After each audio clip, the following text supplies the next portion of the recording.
मन को जे छे से हमरा जान मार देलक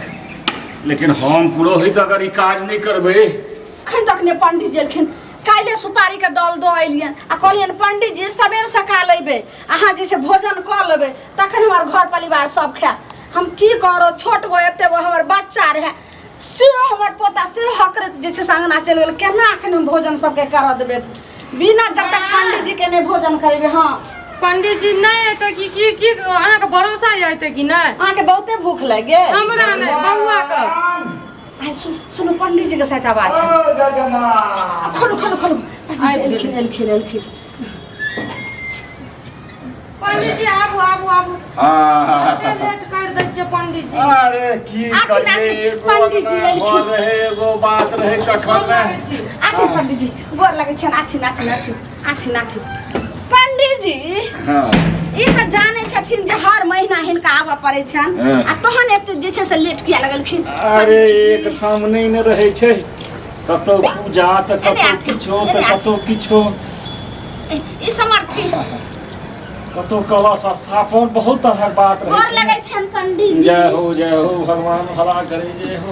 माय हां पंडित जी के गोरो धुए छै देखे ने छियै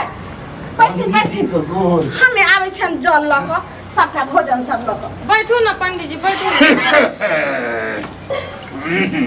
पंडित जी हां हां अहाँ के खाइत भर गाम के एते बड़का पेट भए गेल ये किए ना पेट के निकालबा ले छी ऑपरेशन करा के। अरे बाप रे बाप ई ने बुझती पेट निकलबाबै के चीज छियै। अरे बाप ओ लोटा लइए के आवे छै दही चूड़ा सब खेबै त पेट त उगबे करतै। हां लोकाबू सबटा चंगड़ा में सजा के खेथिन पंडित जी। पंडित जी हां हिनका त बुझबाक चाही हमरा बुझाय पड़िए जे कोनो जजमान लगनी भोजन करे लगलखिन आवे के चाही पहिले हमरा अंगना ने मैं लियो। अरे जजमान लग जे हम नहीं बजिए त हमरा त बुझाइए जे खेतो पथार मुंह में क द देते ओते आटा तखन ना लेथिन। माय हां आप जाइए बउआ के खिया दिए नहीं एखन रुकू पहिले भोजन कर दिए ठहर पंडित जी के तो आबते 10 घंटा लग गेल कनी कमे दी हथिन। हां बेसी गो हाथ ने हां अच्छा तीन चेक करके ना होते 5 बेर लै छलखिन यह त कहने रहथिन जे के 5 मुट्ठी दियो। हां त कमे अच्छा ठीक छै सबटा निकाल लेलखिन आहिरो बात हम भोजन की करबै। पंडित जी हर जे छै से जते जजमान छै से पंडित जी के बात पर चलै छै उनके बात के पालन करे छै लेकिन हिनकर जुबान जे छै से पक्का छै ते मर्यादा पुरुष छथिन। हां पंडित जी अहाँ कहलियो कम में त कम में किया कि अहाँ जे वचन दे देलिए से वचन दे उ वचन हम कोना अगर नहीं पूरा करबे त आई पूर्णिमा के जे पंडित जी के भोजन कैल हमरा सफल कोना हेतै। हां एक मुट्ठी और दे देथुन। अच्छा अरे बा एतेक बु अथी भ आधा बेस भ गेलै नहीं बुझै छथिन सबटा निकाल लै छथिन। हां कहाँ निकालै छन देखियो हिनका भोजन करबे ला त हम चूड़ा सब चीज व्यवस्था कइनी छियै भ गेलन आब कनी फुलबा त दउत और दियन चूड़ा नहीं ठीके छै रह देथुन जे कथिन से है ने। हां पंडित जी अहाँ जना कहबै तना करते। हां लियन अब देख दियन नमक दियन ए नमक एत देथुन भ गेलै नमक नहीं लोग बेसी दै छै बेसी दहिए के मात्रा मारी है द देथुन मरचा चाहिए एक एगो देथुन। हां भ गेलै मां हां चीनी दे दियो। अरे पहिने दही ने दितथिन 4-5 हाथ तखन चीनी खाओ अब खाथिन पंडित जी है मन से आशीर्वाद देथिन आ खाथिन पंडित जी हमरा आशीर्वाद दियो हमरा दही कत गेलै पहिने लोग चीनी दै छै कि दही दै छै। यौ पंडित जी हम की हिनका हम कहियन बहुत जुलुम भ गेलै यौ पंडित जी की भेलै पहिले भोजन करथिन तहन हम आगे सबटा बात बताबै छियन यौ पंडित जी। अरे बा हम कोना भोजन करी हमरा पहले बात बुझेथिन तहन ने पंडित जी पहले खा लियो शौक से हमें दही या पंडित जी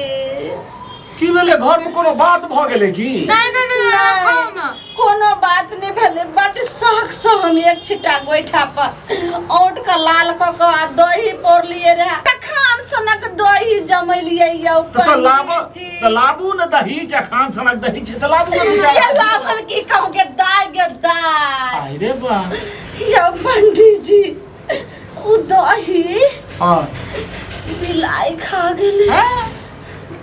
अरे तो बिलाई खा गेले त चूरो चीनी ला के बिलाई एक न द दीतिए पंडित जी के बिना दही के लोग भोजन कराबै छै बिना दही के नहीं करथिन भोजन करलथिन दही बिना दही के भोजन होइ छै चीनी अचार मरचाई आ नीमक तो आज तक पंडित जी के ई पंडित जी खेलखिन है कतो तो पंडित जी का अपमान करे छथिन अपमान हमरा किया कहलखिन भोजन करे ले कोनो जरूरी रहे कैसा उल्लू कैसा गधा कैसा हमर पंडित जी कैसा उल्लू कैसा गधा कैसा हमर पंडित जी चूरा देती से हो न लेती दही न करती हल्ला जी चूरा देती से हो न लेती दही न करती हल्ला जी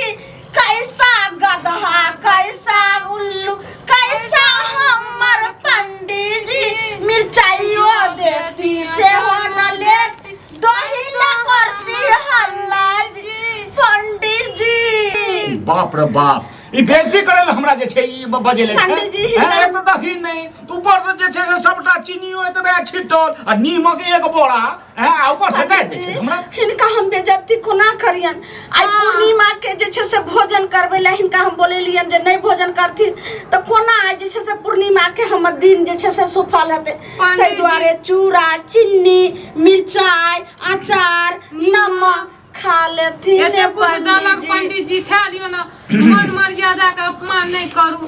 पंडित जी दही के बिलाई खा गेलै 200 रुपया लेथिन आ खा लेथिन ओ हां अरे न दही न चीनी आ दक्षिणो में दुइये सा दक्षिणा एखन गजवन का हम चियाली लेथिन 200 रुपया और लेथिन एखन दहिए के दाम देलिए 400 रुपया लेथिन कम से कम खाथिन दक्षिणा हम खा लेथिन हाथ धोथिन तकर बाद में जाइत कला हम देबन अरे जोरा नहीं लोग दै छै 100 और देथुन 500 देथुन त पैठ हेतन लेथिन पंडित जी के बेइज्जत करे छथिन खुशी से 500 रुपया दही के भेले आ खुशी से भोजन करथिन जाय पूर्णिमा के दिन हमरा जे छै सुफल रहे हर महीना त आवे छथिन पंडित जी भोजन कते खुशी से क के जाय छथिन आ सबके आशीर्वाद दै छथिन।